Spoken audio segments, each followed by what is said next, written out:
আমি মধ্যরাতে গত রমজানের আগে ছিলাম মদিনায়, মধ্যরাতে গেলাম, যে দেখি খুব ভিড়, দাঁড়ালাম, 50 জন 60 জন করে ঢুকলাম, ঢুকেই একটা জায়গা পেয়েছি নামাজের, উপরে লেখা মাকান তাহাজ্জুদি রাসূলিল্লাহ, রাসূলের তাহাজ্জুদের নামাজের জায়গা।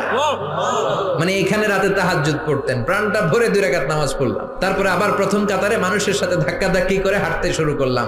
1 সেকেন্ডের জন্য জায়গাটারে খালি পাবেন না। হাজার হাজার মানুষ, হাজার হাজার মহিলা, হাজার হাজার নারী পুরুষ সালাম দেয়। হাঁটতে লাগলাম, হাঁটতে হাঁটতে ডান দিকে কিবলা, বাম দিকে রাউদাতুম মিন রিয়াদিল জান্নাহ, তারপরে একটা ছোট্ট ঘর, ওই ঘরে বিশ্বনবীর হাতের বাম দিকে ঈসা আলাইহিস সালাম দুনিয়াতে এসে ঘুমাবে।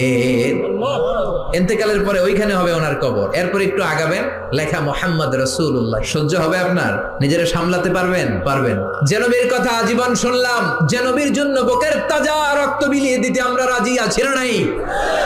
ওই বিশ্বনবী নাকি এইখানে ঘুমিয়ে আছে। এই চিন্তা